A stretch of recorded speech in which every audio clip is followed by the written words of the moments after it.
And away we go. Episode 1100 of the Al Galdi podcast. It is Monday, June 23rd, 2025, and the 2024-2025 NBA season is over. Sunday night, NBA Finals Game 7, the Oklahoma City Thunder, a 103-91 win over the Indiana Pacers, improving home teams to 16-4 all-time in NBA Finals Game 7s. The Thunder went from winning 22 and 24 games, respectively, in the 2020-2021 and 2021-2022 regular seasons to claiming the top spot in the Western Conference playoffs each of the past two seasons, including winning the NBA title in this just concluded season. Quite the turnaround. Makes you wonder what could be possible for our rebuilding and tanking Wizards. And was there not something appropriate about the Thunder winning the NBA title on Sunday night, hours after reports emerged that former Thunder star Kevin Durant, native of Prince George's County, Maryland, right, was being traded from the Phoenix Suns to the Houston Rockets. So the Rockets will become the fifth NBA franchise for Durant, joining the Seattle Supersonics / Oklahoma City Thunder, the Golden State Warriors, the Brooklyn Nets, and the Phoenix Suns. Hello and welcome to this Monday installment of the Al Galdi podcast. Next segment, a conversation with a man who attended Game 6 of the NBA Finals, Howard Gutman, former United States ambassador to Belgium. Howard, a longtime friend of and strategic advisor for Commanders limited partner Mitch Rales. Howard also a longtime friend of Commanders limited partner Mark Clouse. And the ambassador is going to tell us about his experience at NBA Finals Game 6, especially as it relates to the Commanders and more, including what to make of the potential delay of the D.C. Council's vote on the Commanders' deal for a stadium on the RFK Stadium site in Washington, D.C.,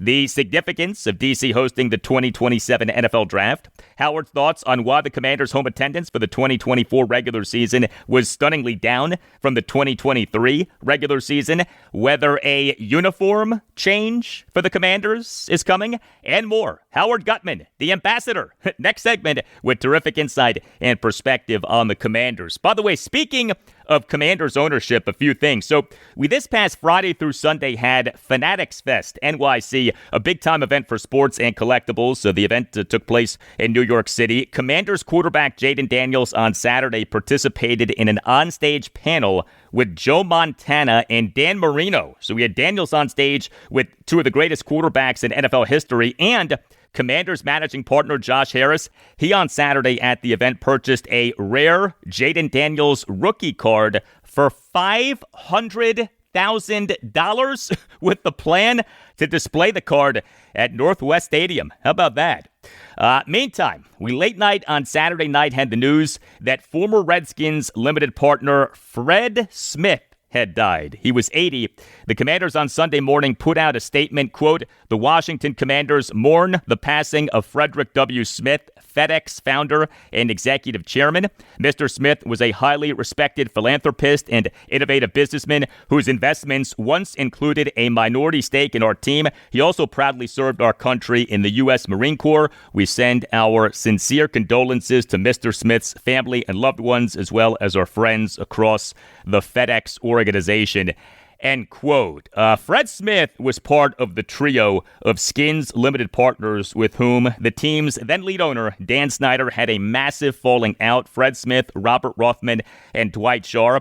Snyder ultimately bought out Scharr, Rothman, and Smith in a transaction that was completed on April 2nd, 2021.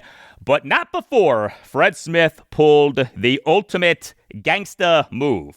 So Fred Smith, in a lot of ways, was FedEx. He was the chairman, president, and chief executive officer. He founded FedEx in 1971. FedEx, of course, for decades had a stadium naming rights deal with the Skins. But it was FedEx that on Thursday evening, July 2nd, 2020, put out the following short but seismic statement, quote, "We have communicated to the team in Washington our request that they change the team name," end quote. And nothing, and I mean nothing, has been the same for the team ever since. I have seen some people celebrate Fred Smith as a hero and that he became an enemy of Dan Snyder.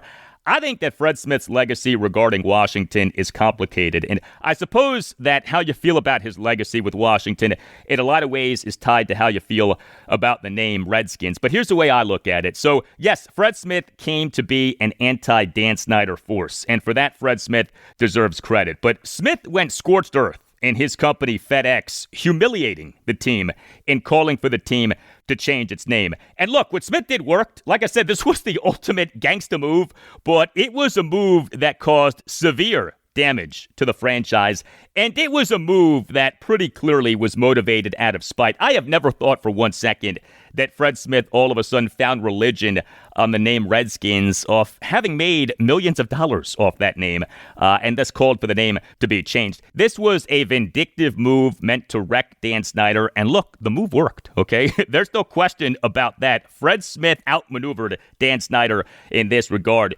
but this was a harsh move with lasting implications. And if you're against the name Redskins, then you say, well, those implications are good. But if you think that the name of the team still should be Redskins, well, Fred Smith ain't no hero.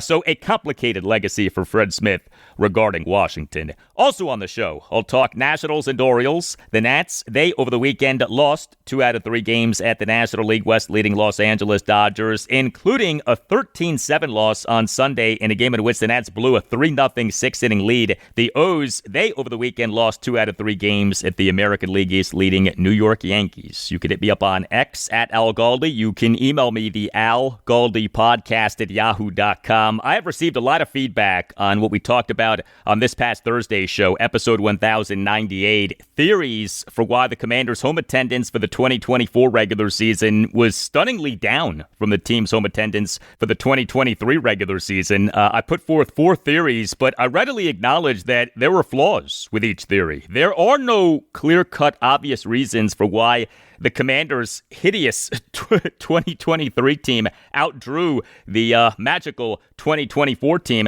And it's not like the 2023 team outdrew the 2024 team by a lot. The difference was just 422 fans per game. But the point is that this glorious 2024 season that the team had did not result in some surge in home attendance. Certainly have received a good bit of feedback citing the name issue from Patrick Jones on X, brand issue, lots of us out. Thank you for that, Patrick. From Tony on X. When the new ownership took over, a lot of fans were hopeful that the new ownership would announce or start to make moves toward the idea of changing the name. After being in place for over a year, all ownership did was play down the name issue, making it seem like a change wasn't imminent. Thank you for that, Tony. From Alex on X, the overarching reason is that 2/3 of the fan base from, say, 20 years ago is gone. Another main reason is the name. No one has yet grown up a fan of Commanders. Seems like an expansion team. And third, the logo. I don't think that people would have as much of an issue with the name if the uniforms were something resembling Redskins uniforms. Thank you for that, Alex. One of my theories is the name factor, that the entire name saga has lessened the fan base to where even a renaissance season like the team's 2024 season doesn't result in a big-time increase in attendance. But the problem with the name issue being a primary reason for the attendance drop is that the name issue, to whatever extent it's an issue, was as much of an issue in 2023 as the name issue was in 2024. Like, there was nothing specific to 2024 to where the name issue was more of a thing than in 2023. And the Commanders doing so well this past season did make some people, maybe even many people, more accepting of the name Commanders. So would that not have canceled out at least some of the detachment caused by the name saga? From Ringo on X, I have a theory. Our home games were Giants, Browns, Panthers, Bears, Steelers, Cowboys, Titans, Eagles, and Falcons. Outside of the Bears, Steelers, and Eagles, the road team fans didn't travel for these games, lowering overall numbers. Thank you for that, Ringo. From LeBron Games on X, I have to assume it was visiting fan attendance that dropped, which makes sense as it's a lot less desirable to see your team lose to a good Commander squad. Thank you for that, LeBron Games.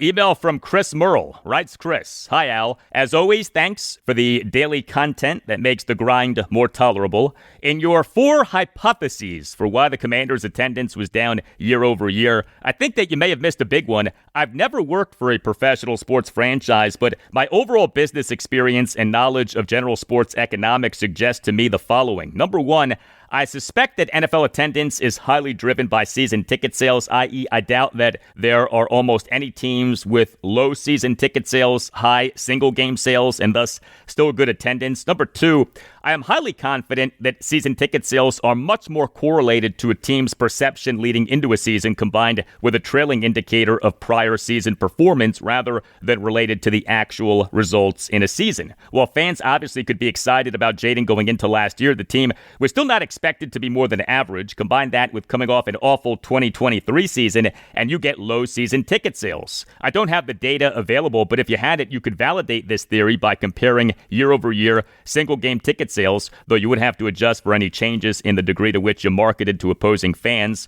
This theory would also suggest that we could expect season ticket sales to be increasing for our upcoming season. Whether or not that is true would be evidence to support or invalidate my theory here. For what it's worth, I do think that some of your hypotheses make sense to me, namely the name factor perhaps blunting some of the impacts that you would expect to boost attendance and the loss of the initial Harris purchase bump, but I don't buy the presidential election effect, and to your point, Northwest Stadium has been known as a dump for decades. Thank you for the email, Chris. The season ticket sales theory makes some sense, but why would season ticket sales for the 2024 season have been that much worse than season ticket sales for the 2023 season? Yes, the 2023 season was really bad, but the team's 2022 season ended up being bad. And the perception of the 2023 season was that it was a lame duck season before major change in the 2024 offseason. The team going into the 2024 season at least had the hype of a new football operations regime and the hype of a rookie QB1 and Jaden Daniels. Commander season ticket numbers are not publicly available, but just thinking about this logically, I don't see why season ticket sales for the 2024 season would have been that much worse than season ticket sales for the 2023 season, unless there just was this massive bump for season ticket sales for the 2023 season off the sale of the team. Although remember, the sale did not officially happen until late in the 2023 offseason. The sale of the team from Dan and Tanya Snyder to the Josh Harris Group officially closed on July 21st, 2023. Speaking of buying, I recently bought a car, and I had a great experience buying that new car, a silver 2025 Toyota Corolla Cross, at Toyota Fitzgerald in Gaithersburg, Maryland. And thanks to the guy who sold me the car, vehicle consultant Anthony Rosario. Anthony is a great guy, big sports fan, lifelong Redskins / Washington football team / Commanders fan. He has a great demeanor about him, very informed, but no pressure, no hassle, no games. You know, usually when you buy a car, you can't help but feel that you get like conned in some way, right? I was worried about having that feeling, but I in no way had that feeling. Anthony's a straight shooter. The process was smooth and painless and quick.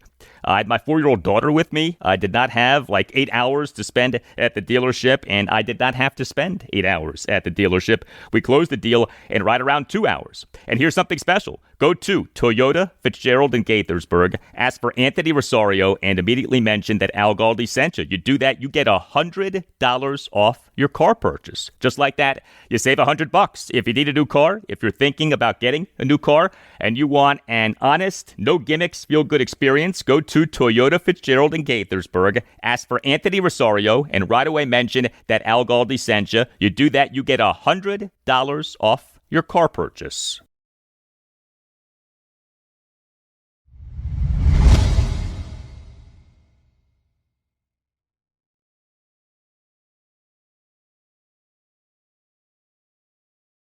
Hey, thank you to all of you who have given this podcast a 5-star rating and who have written nice reviews of the podcast. You on Apple Podcasts and on Spotify can both rate the podcast and write reviews. 5-star ratings are very much appreciated. Positive reviews are very much appreciated.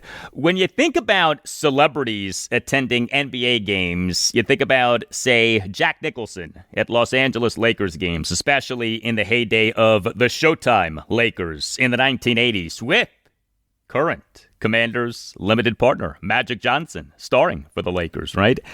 You think about, say, Spike Lee at New York Knicks games in the 1990s, and you now can think about our good friend Howard Gutman, who was at Gainbridge Fieldhouse in Indianapolis this past Thursday night for the Indiana Pacers' 108-91 win over the Oklahoma City Thunder in Game 6 of the NBA Finals. Howard was there as a guest of a limited partner in the ownership group of the Pacers, Stephen Rales, brother of Mitchell Rales, who is the top limited partner in the Commanders ownership group, the Josh Harris Group. Howard is a longtime friend of and strategic advisor for Mitch Rales. Howard also is a longtime friend of another key limited partner in the Josh Harris Group, Mark Clouse.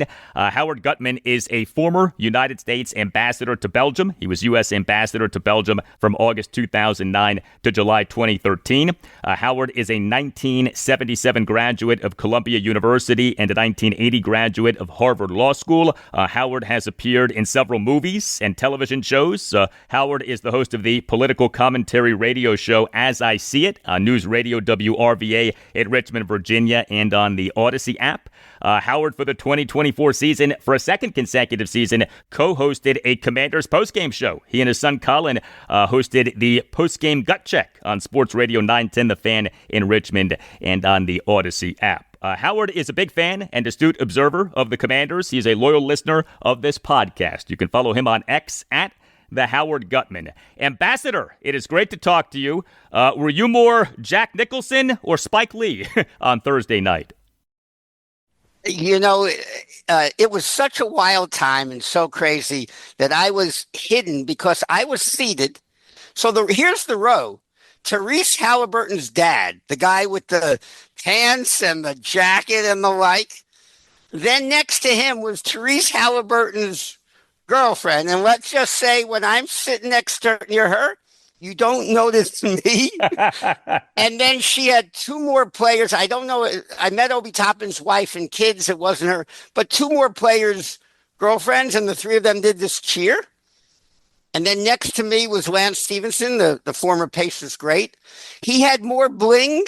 I've been married for 40 years to a Jewish woman, so there's lots of jewelry. He had her entire jewel case on Lance Stevenson yesterday. Then there's me and Stephen Rales, two guys in sports jackets and the like. So other than the fact that Steve Rales is the most popular person in that arena, Al, it shows us a little bit about the Commanders. It shows us about the change from Danny to this regime where people like the owners. You walk through that arena, it doesn't matter if it's a vendor. It doesn't matter if it's the person screening bags. They're Mr. Rales. How are you? So he's popular, but we were kind of sitting there high-fiving like two old guys. But around us, there was havoc going everywhere. You know, there were the players. And the whole city of Indiana. When I walked in Indianapolis, when I walked yesterday afternoon after getting there, I got there at 2:30 in the afternoon. I was meeting Steve for dinner at 6:30, and then we had dinner in the chairman's suite with Herb Simon. I walked to town. I celebrated the Caps winning the Stanley Cup. I saw Washington and I saw the Nats, and we were a good city. We really rose to it. You have no idea what this means to Indianapolis. There isn't a square inch. In the hotels, everybody checking you in is wearing Pacers shirts and Pacers hats. There isn't a single person in that town not going nuts for the Pacers. It was fabulous. Stephen Rales is not part of the Josh Harris Group. Was Stephen Rales being part of the Harris Group ever under consideration?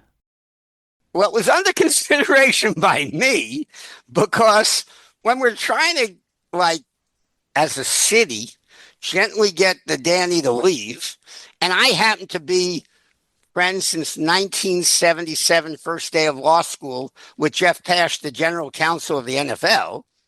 So I'm kind of saying, Jeff, if you find this or that or the other, I got these brothers here. They would be perfect.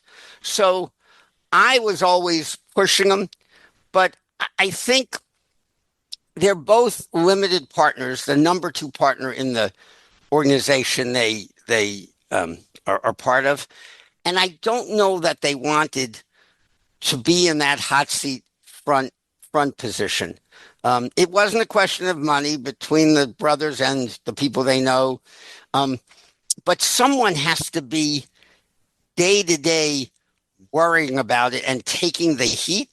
And Josh is in a position where he does that with lots of franchises. He has that with the 76ers. He has that with his FIFA team.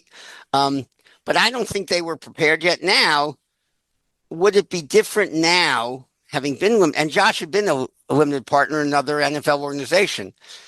Now, having been there and seen, you've got your general manager and you've got your your coach, and you kind of see how it works. If Herb Simon decided now that he would sell or passed on or something, I think they might decide to buy. But at the time, I think they had to think about it. But I don't think they were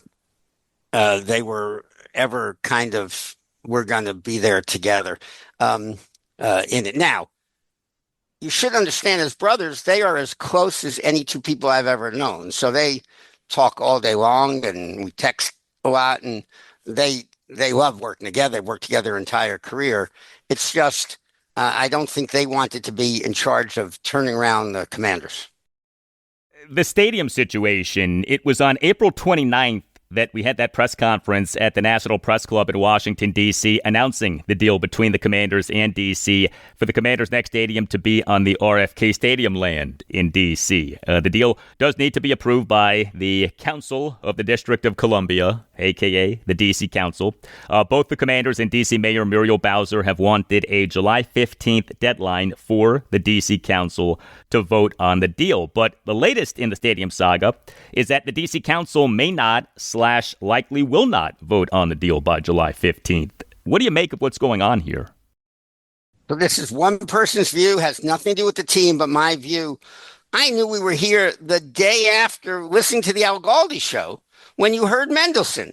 So what Mendelson said is, yes, the mayor negotiated with the Josh Harris group for a very long time. And yes, she brought a great deal. And of course, if we needed to, you could review the terms of the deal in 2 days. It's not that hard to review the terms.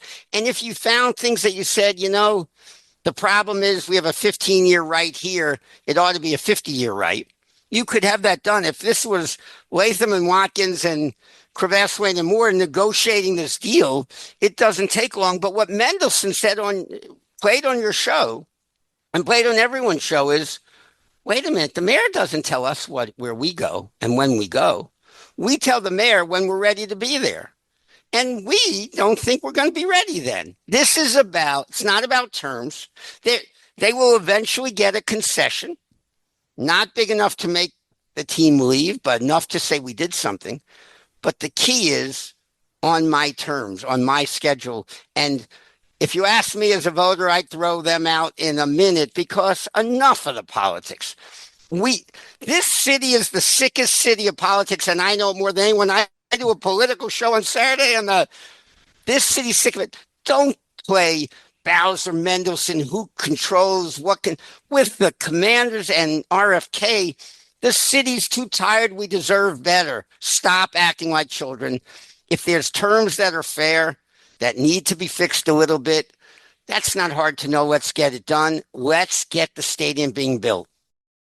Mayor Bowser's office on April 29th put out a graphic of public investment as a percentage of stadium and parking development costs. Just 24% of this project would be paid for via public investment. You compare that with the New Orleans Saints project for a stadium and parking development, 67% public investment. The Tennessee Titans project for a stadium and parking development, 60% public investment. The Jacksonville Jaguars project for a stadium and parking development, 50% public investment. This does seem like a pretty good deal for D.C. Am I missing something here? Look, I think you're not missing anything, but any deal you could always say, oh, the parking, well, that's 100-0. Why shouldn't it be 90-10? You can do that with any deal. Ultimately, the question was, they spent a lot of time banging heads and thought they walked away with a deal.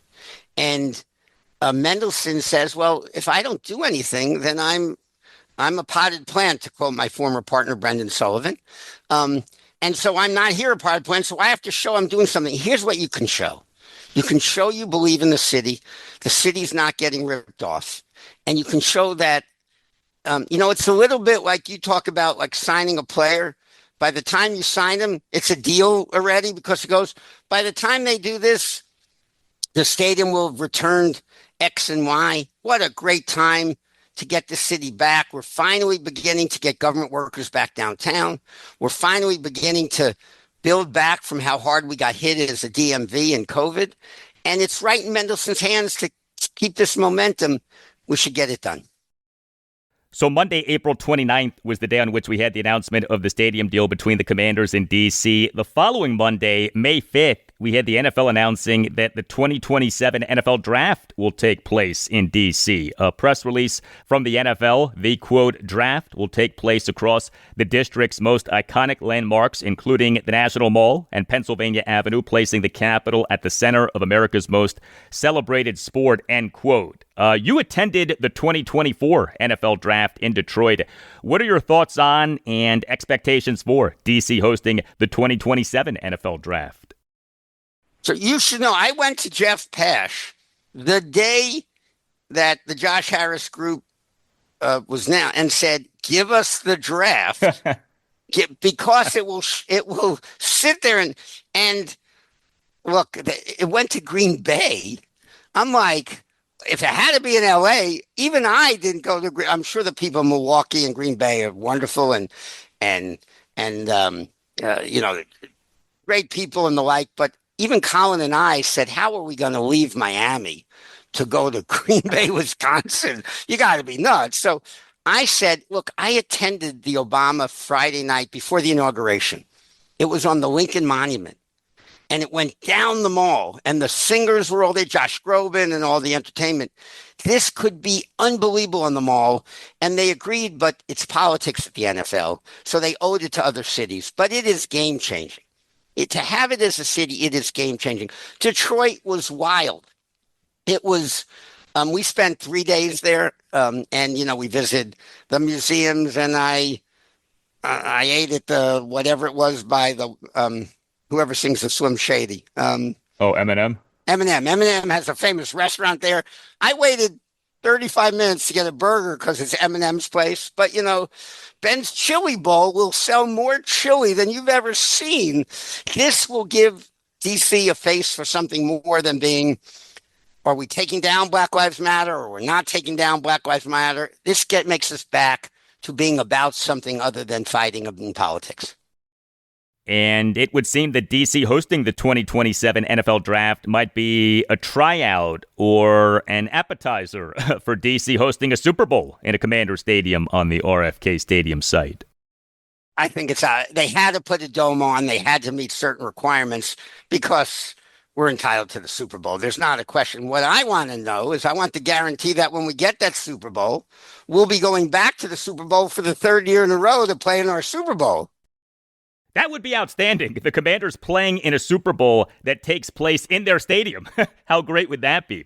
The Commanders' new team president, Mark Clouse, he officially began his tenure as team president in January. We have not heard much from him, though. He did speak before the Economic Club of D.C. on May 19th. It was really impressive. What are your thoughts on him? So he's the perfect person. Mark has a great branding background coming from Heinz. There were many people involved with the team who had worked with him before and knew him. And you said the two things you need to know, which is he appeared at the Economic Club and impressed everybody. So it's not that he has to hide like Danny can't talk because when he does, it's Happy Thanksgiving. Mark knows Christmas from Thanksgiving and he probably knows Halloween too. But so when called, he did it. But you don't want to hear your president. You don't want for him to be out there. If he's out there, he's campaigning for something, and that's the last you want. And Mark took this job. It's not a secret. This will be a pay cut. It's because it's what he wanted to do. There's a passion there. And you want a president with a passion. So he's got a great branding background. He's got a passion. He understands the fan base. He understands the history. He understands where to go lightly, and he understands where things can change. And he seems to be he also bridges the entire ownership group. Haven't heard an owner not delighted with him. Much more with Howard Gutman in moments. The NACE Law Group, Accident and Injury Lawyers. It has been a Washington, D.C. institution for decades. If you feel that you've been wronged, if you think that you've been wronged but aren't sure, contact the NACE Law Group, Accident and Injury Lawyers and schedule a no-obligation appointment. Call 202-902-7611 or visit WashingtonDCInjuryLawyers.com and tell the NACE Law Group that Al Galdi sent you. Founded in 1979, the NACE Law Group offers fierce advocacy on behalf of medical malpractice, birth injury, and personal injury victims. Led by the great Chris Nace, the NACE Law Group is focused on providing exceptional care and counsel for those who need such things the most. The NACE Law Group fights for what it believes in, you, your family, and your future. You with the NACE Law Group have an experienced advocate on your side. The NACE Law Group has secured millions of dollars in verdict and settlement amounts for clients to better enable them to care for themselves and their families. Call 202-902-7611 or visit WashingtonDCInjuryLawyers.com and tell the NACE Law Group that Al Galdi sent you. That's 202-902-7611 or WashingtonDCInjuryLawyers.com and make sure that you mention that Al Galdi sent you. The NACE Law Group, Accident and Injury Lawyers. We're talking Commanders with Howard Gutman, former United States ambassador to Belgium. Howard, a longtime friend of and strategic advisor for Commanders limited partner Mitch Rales. Howard, also a longtime friend of Commanders limited partner Mark Clouse. On this past Thursday's show, episode 1098, discussed theories for why the Commanders' home attendance for the 2024 regular season was shockingly down from the team's home attendance for the 2023 regular season. The 2023 team, of course, was awful. The 2024 team, of course, was spectacular. And yet the 2023 team outdrew the 2024 team. Do you have any idea why this was the case? I listened to the show that you did, and I was thinking of the different ones. And the one that struck me most is I think they had a real bump the year before from the loss of the Danny. And then, so we got back to like normal. Then it's prove me that you're not going to be a terrible team. This year, we now have an ownership that they like, and we have one of the most exciting teams in football. How we're going to do, we have more challenges than the year before, a much tougher schedule. The law of averages means you can't win every game on the last play. Occasionally, it's not you, the other team that drops the ball on a 2-point conversion. It's you. Occasionally, it's got to happen. But we know every Sunday they're going to play hard. Well, not every Sunday because they're playing Thursday. Every week they're going to play hard. And we know they're never out of it. And they're exciting. I went to that Philadelphia game. You know, we lost. But you just felt if only we wouldn't fumble the last time. We can fumble 3 times and get by it. We're never out of it. There is always it's sort of like until this last series, Tyrese Halliburton, the Pacers could be down 20 and somehow they didn't lead in a game until 0.3 seconds. They only led for 0.3 seconds of a game. It's only 0.3 seconds. If that wasn't Jay and Daniel's brother from another mother, right? Pure ice in their vein. Pure, I just won a game. We trailed for everything but 0.3 seconds and I hit it. And he was like, another day at the office, let's go win the next one. It strikes me. It's more than just the Rails connection between them. They have the same attitude. Tyrese Halliburton is Jay and Daniels if he played basketball, which he does, and vice versa. It's just that, and you have to pay to watch this. You cannot be away from the stadium. We are inside of a month until the start of 2025 Commanders training camp. Rookies report on July 18th. Veterans report on July 22nd. What is Howard Gutman expecting from the team in its 2025 season? You know, I am been lifelong a massive victim of Ashburn syndrome. So I'm like, if Taylor Heineke plays like Patrick Mahomes and then Fat Rob all of a sudden turns into Saquon Barkley. I've done that for years. So I have learned not to go with my own instincts, and I've learned to be realistic. Mitch has been very, very focused in saying, look, it's great to perform well, but it takes a few years to build a consistent winner. You just can only add so many players so long. We've got the pieces in place. We've got the GM, we've got the coaches, we've got a succession plan. So I'm hopeful. I'm hopeful we now stop the run because we signed the biggest people you could find. So somewhere we're going to hopefully stop the run. But then if you're going to do that, what are you going to do for a pass rush? So I'm concerned about our defense. I watch Saquon Barkley. He's still running in my mind. I go to sleep and see him turning the corners and people just diving, missing everywhere from that Philly game. So I hope we'll do better. And I think we will. We've obviously improved the offensive line, and that's major. I was concerned about the running attack, but we'll see. I mean, I'm the kind of guy who thinks someone in the 7th round named Bill might now be the answer. And I'm not alone. Everybody out, all the fans are like, oh, it's Bill. How many Bills have we seen? Maybe this Bill is going to be Krosky. Maybe he is the answer. But we'll see. So I am excited. On the other hand, the schedule is hard. And I know you can't judge a schedule in advance, but I do it, and it looks hard to me. And also, if you just average your luck. I love the article that showed we were the luckiest team in football last year, just on pure luck. And Stephen asked, how could they measure that? And it was a receiver all alone drops a ball. That's luck. A defender all alone, drops a ball. A fumble that's just available for anyone coming to you. So hopefully, but on the other hand, I recognize that Jaden Daniels creates a lot of luck in his own. Yes, he does. No doubt about that. By the way, while you were talking, I thought of something. During the Pacers' run in the NBA playoffs, saw multiple photos of Mitch Rales sitting at or near courtside wearing a Commander's hat. Very nice job by him of promoting the team. Brand exposure. Very astute. So I'll give you a little confession. I packed a Commander's hat to go, and Mitch wasn't sure if he was going to come out to the game. And then once they lost the 5th game, he knew nothing good could happen on the 6th. If we win, we don't clinch. And if we lose, they lose the series. So he said, you take care of my brother. So I went out, but I had brought one. If Mitch was going to don it, I would have put it on next to him. But now I can see the people can't. But what I wore was my Pacers hat. I had 2 hats. I had a Pacers hat and a Commander's hat. So when Mitch goes, he wears the Commanders on his heart. He wears the Commanders on his head. I love it. I get asked about the Commanders' uniforms a lot. Perhaps you do too, i.e., is any kind of a uniform change coming? Should we anticipate any kind of a uniform change for this coming season or for the 2026 season? I don't have any inside information, but I do, like you, believe the name is off limits, but the tradition is well loved.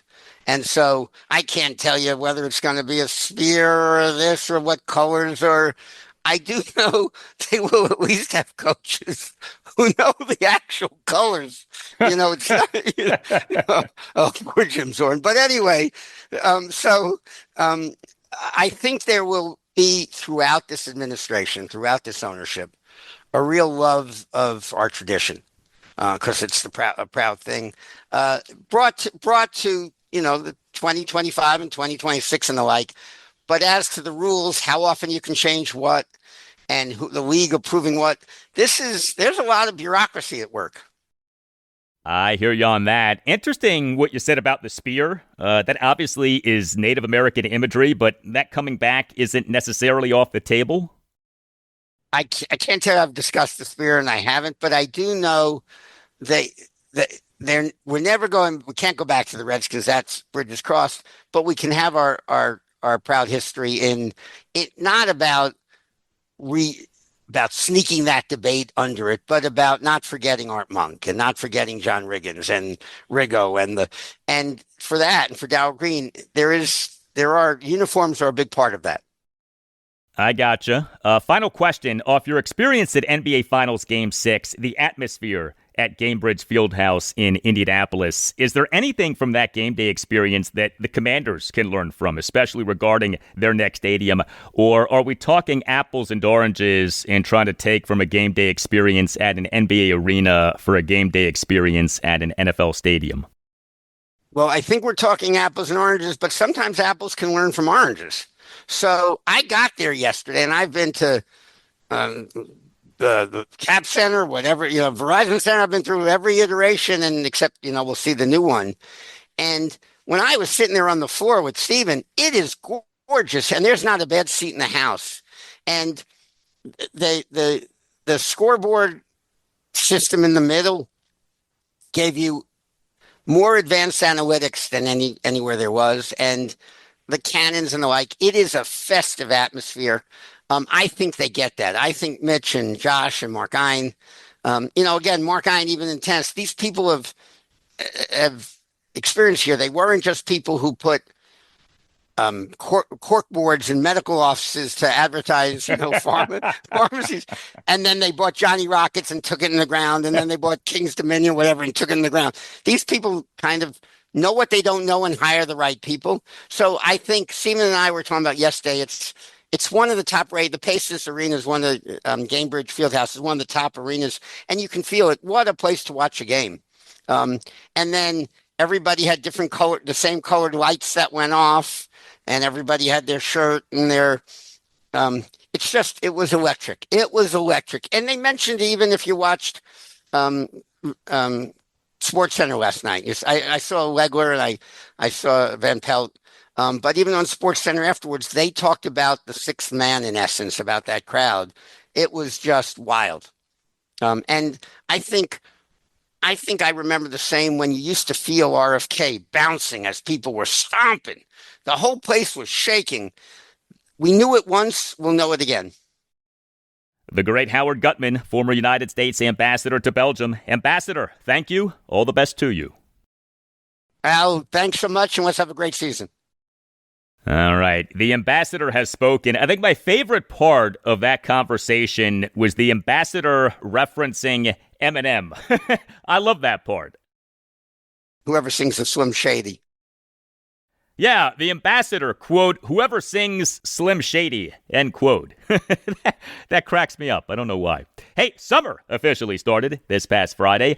Happy summer. And know that if you live in Northern Virginia, you can count on Nova Fireplace and Stove for whatever your outdoor living needs may be. Nova Fireplace and Stove offers custom outdoor fireplaces, outdoor kitchens, grills, fire pits, and patio heaters. Nova Fireplace and Stove offers free in-home estimates for Northern Virginia residents for outdoor kitchens and gas lines. If you live in Northern Virginia and want to increase the look, feel, and value of your home via high-level outdoor living, contact Nova Fireplace and Stove, which is offering a special deal for listeners of the Al Galdi podcast. Call 571-513-3803 or visit NovaFireplaceandStove.com and tell Nova Fireplace and Stove that Al Galdi sent you. You do that, you get $50 off any fireplace service before September 1st. This includes cleaning, safety inspection, tune-up, and diagnostic work. Also, Nova Fireplace and Stove offers generators, car charging stations,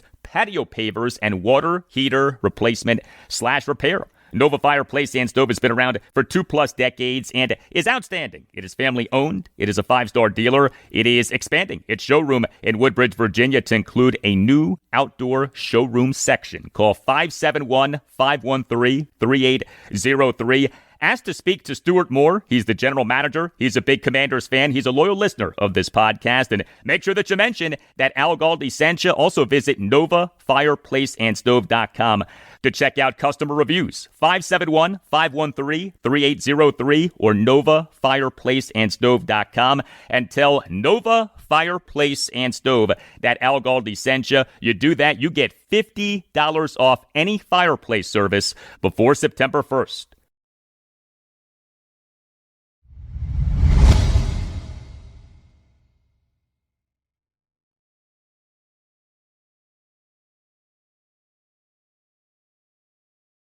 So the Nationals, off going just 1-6 in a disastrous homestand against the National League East worst Miami Marlins and MLB worst Colorado Rockies, were in position to win 2 out of 3 games at the National League West leading Los Angeles Dodgers. But the Nats bullpen happened. Sunday, a 13-7 loss at the Dodgers in a game in which the Nats blew a 3-0 sixth-inning lead in allowing 4 runs in the bottom of the 6th, 7 runs in the bottom of the 7th, and 2 runs in the bottom of the 8th. And so the Nats over the weekend lost 2 out of 3 games at the Dodgers. Late night on Friday night, a 6-5 loss at the Dodgers. Late night on Saturday night, a 7-3 win at the Dodgers. And Sunday, a 13-7 loss at the Dodgers. The Nats in MLB's 2025 regular season now are 32-46, including just 2-13 over their last 15 games. The Dodgers in this regular season now are a National League best 48-31. 4 Nats relievers in this 13-7 loss at the Dodgers on Sunday officially combined to allow 10 runs, 9 earned in 2 2/3 innings, in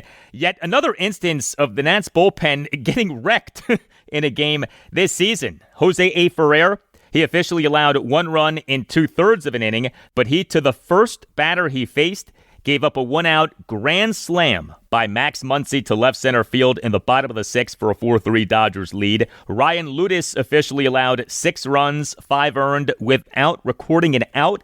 He, in the bottom of the 7th, faced 6 batters and got no outs, thanks in part to a fielding error by second baseman Luis Garcia Jr. as his wretched defensive season continues. But Ludis then allowed 5 consecutive batters to reach base, including giving up a 3-run triple by Shohei Ohtani down the right field line for a 7-3 Dodgers lead. Cole Henry officially allowed 1 run in 1 inning. He, in the bottom of the 7th, faced 4 batters and got 3 outs, but he, to the first batter he faced, gave up a 3-run homer by Max Muncy to right center field on a 1-2 pitch for an 11-3 Dodgers lead.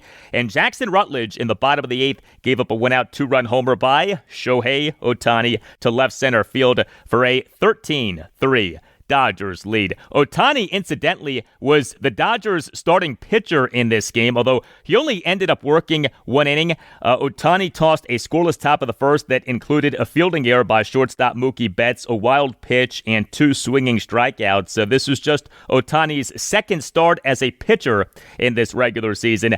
He has been injured a good bit. Ohtani underwent Tommy John surgery on October 1st, 2018, underwent an internal brace procedure on his right UCL in September 2023, and underwent arthroscopic surgery to repair a torn labrum in his left shoulder this past November. But he is, of course, one of the best hitters on the planet, and he did the Nats dirty in this game on Sunday. Now, Nats relievers over the first 2 games of the series did pretty well. The 6-5 loss at the Dodgers late night on Friday night. 2 Nats relievers combined for 2 1/3 scoreless innings. Jackson Rutledge tossed 1 1/3 scoreless innings. Eduardo Salazar tossed a scoreless bottom of the 8th, despite giving up a double and issuing a walk and a wild pitch. The 7-3 win at the Dodgers late night on Saturday night. 3 Nats relievers combined to allow 1 run in 3 2/3 innings. Jose A. Ferrer was very good in that game. 1 2/3 perfect innings. Brad Lord tossed a perfect bottom of the 8th with 2 swinging strikeouts. Zach Brixey, in the bottom of the 9th, gave up a leadoff homer and then issued a walk. But here's the bottom line. The Nats bullpen has been atrocious. The Nats for this regular season are number 29 out of 30 MLB teams in relief pitching ERA, 5.92, and are number 29 out of 30 MLB teams in relief pitching WHIP, 1.57. The bullpen has been awful. The Nats starting pitching and losing 2 out of 3 games at the Dodgers over the weekend was good in 2 of the 3 games. The worst outing actually came from the Nats' best pitcher. The 6-5 loss at the Dodgers late night on Friday night. The Nats ace, Mackenzie Gore, had a rare bad outing. He allowed 6 runs, 5 earned in 5 2/3 innings. He gave up 7 hits, which were a home run, 2 doubles, and 4 singles. He issued 4 walks, so he recorded just 4 strikeouts. He threw a good number of balls, over 100 pitches, threw 58 strikes versus 42 balls. Gore had just 1 clean inning, a perfect bottom of the 5th. He, in the bottom of the 3rd, allowed 3 runs, 2 earned on a double, 2 walks, 2 singles, and a throwing error by shortstop C.J. Abrams. And Gore, to the final batter he faced in the game, gave up a 2-out 2-run homer by Miguel Rojas to left field in the bottom of the 6th for a 6-2 Dodgers lead. Really an uncharacteristically bad start by Mackenzie Gore. But the 7-3 win at the Dodgers late night on Saturday night, Jake Irvin was good. He allowed 2 runs in 5 1/3 innings with 7 strikeouts versus no walks. So Irvin has not had a good season when it comes to generating strikeouts, so it was really good to see him rack up 7 strikeouts in just 5 1/3 innings. And to have the 7 strikeouts versus having no walks, Irvin gave up 6 hits, which were 2 home runs, a double, and 3 singles. He issued a hit by pitch. He threw 92 pitches, 58 strikes versus 34 balls. So Irvin, in a Dodgers 1-run fifth, generated a cold strikeout of Shohei Ohtani with a runner on first and 1 out, and generated a swinging strikeout of Freddie Freeman with runners on first and second and 2 outs. And the 13-7 loss at the Dodgers on Sunday, Michael Soroka officially allowed 3 runs in 5 1/3 innings, but he pitched better than that. He had 10 strikeouts versus 2 walks. He gave up just 2 hits, both of which were doubles. He issued a hit by pitch and a balk. He threw 85 pitches, 52 strikes versus 33 balls. So Soroka tossed 5 scoreless innings, but he left the game in the bottom of the 6th with the bases loaded and 1 out. And we know what happened after that. Jose A. Ferrer, to the first batter he faced, gave up a 1-out grand slam by Max Muncy to left center field for a 4-3 Dodgers lead. And so Michael Soroka continues to have this really odd season. His ERA is quite bad, but his peripherals are quite good. Soroka for this regular season, 10 starts, ERA of 5.06, not good. But a whip of just 1.09, that's good. And a strikeouts per 9 innings of 9.96, that's good. Soroka was on the 15-day injured list April 4th, retroactive to April 1st to May 7th due to a right arm biceps strain.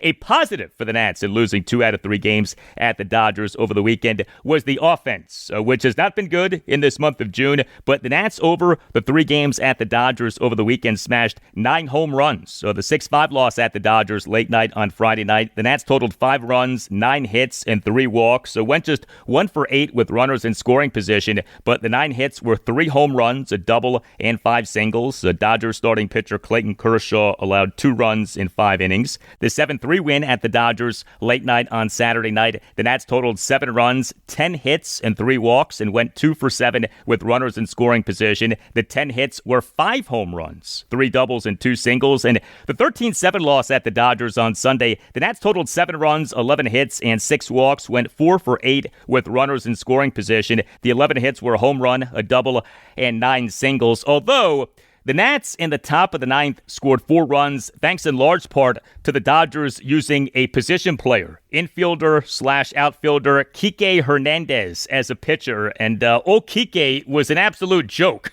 as a pitcher. But Nathaniel Lowe homered 3 times over the final 2 games of this series. The 7-3 win at the Dodgers late night on Saturday night, Lowe, as the Nats starting first baseman and number 4 batter, went 2 for 5 with 2 solo homers. In the 13-7 loss at the Dodgers on Sunday, Lowe, as the Nats starting first baseman and number 4 batter, went 1 for 3 with a 3-run homer, a walk, and an RBI sac fly.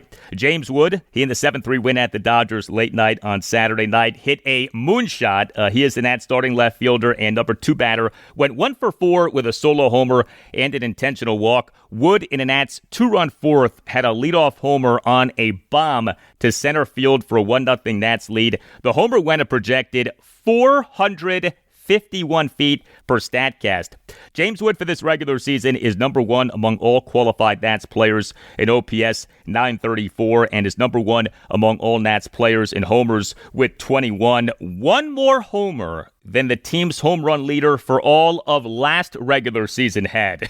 20 by C.J. Abrams. How about that by James Wood? Speaking of C.J. Abrams, he homered in each of the first 2 games of this series. The 6-5 loss at the Dodgers late night on Friday night, Abrams, as the Nats starting shortstop and number 1 batter, went 2 for 4 with a solo homer, a single, and a walk. He did commit a throwing error in a Dodgers 3-run third. The 7-3 win at the Dodgers late night on Saturday night, Abrams, as the Nats starting shortstop and number 1 batter, went 1 for 5 with a 2-run homer. C.J. Abrams for this regular season is number 2 among all qualified Nats players in OPS 836.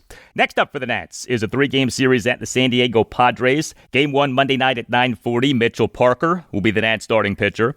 Game 2 Tuesday night at 9:40, Trevor Williams will be the Nats starting pitcher. Game 3 Wednesday afternoon at 4:10, Mackenzie Gore will be the Nats starting pitcher. And while basketball season now may be over, there still is ample opportunity to run your game on Prize Picks via baseball. Put your knowledge of Washington and Baltimore to work for you on Prize Picks, which is offering free cash to listeners of this podcast. Download the Prize Picks app and use the promo code GALDI, my last name, GALDI. You do that, you get $50 instantly after you play your first $5 lineup. Prize Picks Pick'em is available in Virginia and Washington, D.C. You just pick more or less on players in various statistical categories like RBI or strikeouts. And Prize Picks Streak has arrived in Maryland. You make a free daily pick. Just choose more or less on one featured player projection each day and build your streak by winning for 2 or more days. Each correct pick grows your streak. Prize Picks is the best place to win cash while watching sports. Prize Picks is the best daily fantasy sports app, and Prize Picks is offering a special deal to listeners of the Al Galdi podcast. Download the app and use the promo code GALDI, my last name, GALDI. You do that, you get $50 instantly after you play your first $5 lineup. Prize Picks is awesome. I've used it. It's a ton of fun. It's easy to use. You make your picks in less than 60 seconds. You can turn your opinions into real money on Prize Picks and take advantage of what Prize Picks is offering to listeners of this podcast. Download the app, use the promo code GALDI, and you get $50 instantly after you play your first $5 lineup. Prize Picks. Run your game. Yo, it's D-Lo. I'm partnering with Ro. Women, y'all feel that? It's sexy. But if you're stressing about your performance, throws you off. That's why I rock with Rose Sparks. Rose Sparks dissolve under your tongue and hit fast so you're ready when the moment pops off.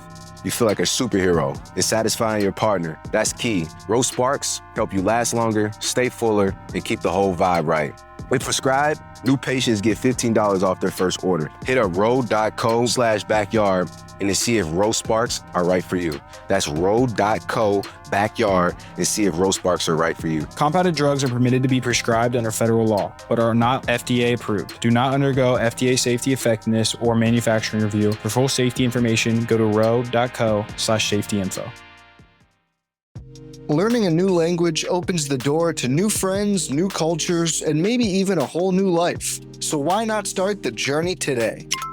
There's over a dozen languages available to learn at your own pace so you can achieve your goals with material tailored to your individual proficiency level, interests, and time availability. I'm finally learning French after taking classes in high school and thrilled to finish what I'd started years ago.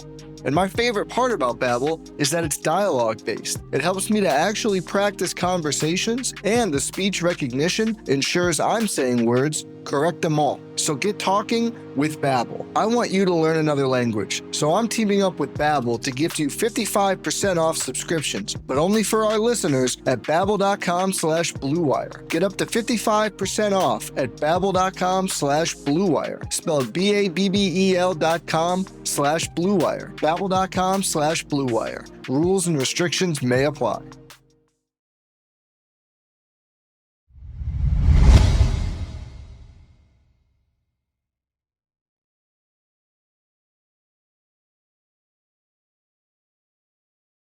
Well, a weekend that got off to a really promising start for the Orioles ended with back-to-back losses. The O's over the weekend lost 2 out of 3 games at the American League East leading New York Yankees to conclude a 3-4 road trip. Friday night, a 5-3 win at the Yankees, but Saturday afternoon, a 9-0 loss at the Yankees, and Sunday, a 4-2 loss at the Yankees in a Roku game that started at 11:39 a.m. The O's in MLB's 2025 regular season now are 33-44. And we, over the weekend, had more bad injury developments for the O's. First of all, they on Saturday afternoon announced having placed catcher Adley Rutschman on the 10-day injured list, retroactive to June 20th due to a left oblique strain.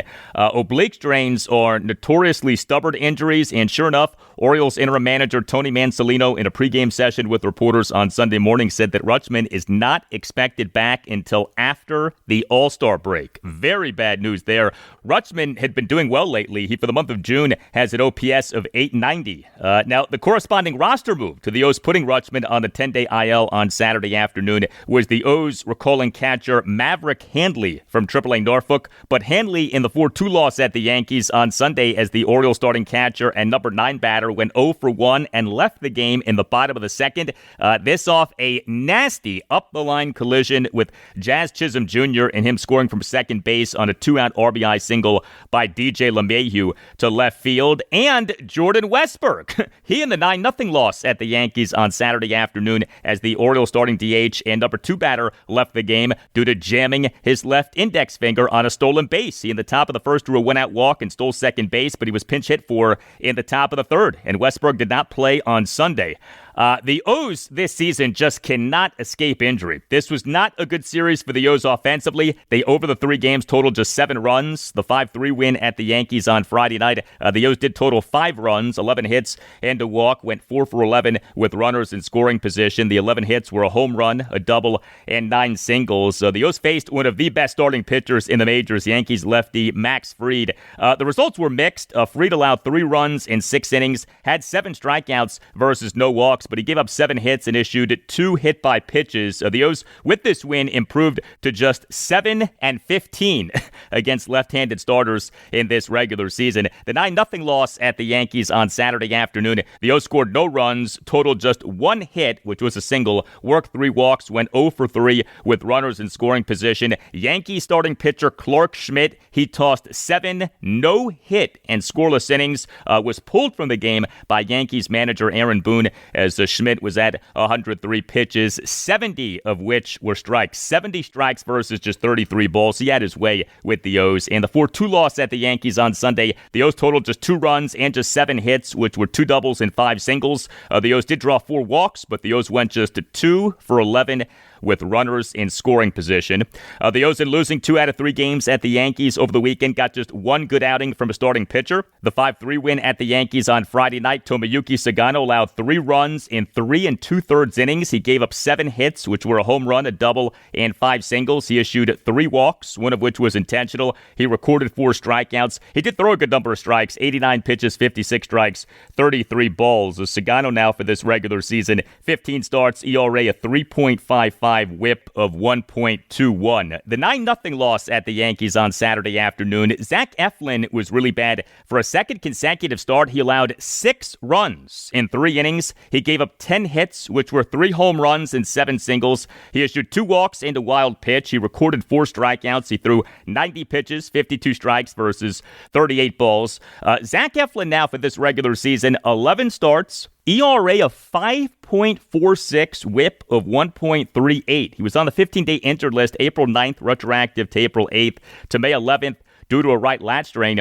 He has had some good starts, but the bad starts have been quite bad, and so the ERA now is well over 5. In fact, Eflin's ERA for this regular season is nearly as bad as Charlie Morton's ERA. Morton lately has been a lot better. He, for this regular season, over 17 games, including 11 starts, has an ERA of 5.64. Eflin's ERA now is at 5.46. And the 4-2 loss at the Yankees on Sunday, Dean Kramer was good. He allowed 1 run in 5 2/3 innings with 7 strikeouts versus 1 walk. He gave up 5 hits, which were 2 doubles and 3 singles. He threw a lot of strikes, 85 pitches, 57 strikes versus just 28 balls. And the Orioles bullpen, in the team losing 2 out of 3 games at the Yankees over the weekend, was so-so and featured a major roster move. The bullpen was great in the 5-3 win at the Yankees on Friday night. 4 Orioles relievers combined for 5 1/3 scoreless innings, but the 9-0 loss at the Yankees on Saturday afternoon, 4 Orioles relievers combined to allow 3 runs, 2 earned in 5 innings. In the 4-2 loss at the Yankees on Sunday, 4 Orioles relievers combined to allow 3 runs, 2 earned in 2 1/3 innings. Brian Baker allowed 3 runs, 2 earned in 2/3 of an inning. He, in the bottom of the 8th, allowed 3 runs, 2 earned on 2 singles, a 2-run double, and an error, which was by catcher Gary Sanchez. Baker also issued a walk. The 2-run double was a 1-out 2-run double by Jazz Chisholm Jr. off the right center field wall for a 3-2 Yankees lead. And also with the Orioles bullpen over the weekend, the team on Sunday morning announced having optioned reliever Yennier Cano to AAA Norfolk and having recalled reliever Yaramil Geraldo from Norfolk. Cano in the 5-3 win at the Yankees on Friday night tossed the scoreless bottom of the sixth despite giving up 2 singles. Cano in the 9-0 loss at the Yankees on Saturday afternoon tossed a perfect bottom of the seventh with 3 strikeouts. So it's not like he got shellacked in this series, but he overall is not having a good season. Cano for this regular season, as of games through Saturday, had a wins above replacement for Baseball Reference of minus 0.2. And so a guy who made the 2023 American League All-Star team now has been demoted to AAA. Next up for the O's is a 6-game homestand, beginning with a 3-game series against the Texas Rangers at Oriole Park at Camden Yards. Game 1, Monday evening at 6:35. Trevor Rogers will be the Orioles starting pitcher. Former National starting pitcher Patrick Corbin will be the Rangers starting pitcher.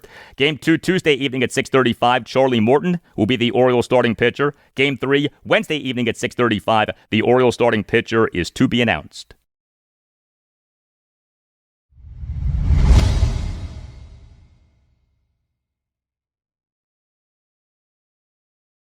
And that'll do it for you and me for now. Keep the feedback coming. You can hit me up on X at Al Galdi. You can email me the Al Galdi podcast at yahoo.com. Tuesday show, episode 1101. We'll have plenty for you on the Commanders. Also on Tuesday's show, I'll talk Nationals and Orioles. The Nats are at the San Diego Padres Monday night at 9:40 in game 1 of a 3-game series. The O's are home to the Texas Rangers Monday evening at 6:35 in game 1 of a 3-game series. Have a great rest of your Monday, and I'll talk to you on Tuesday.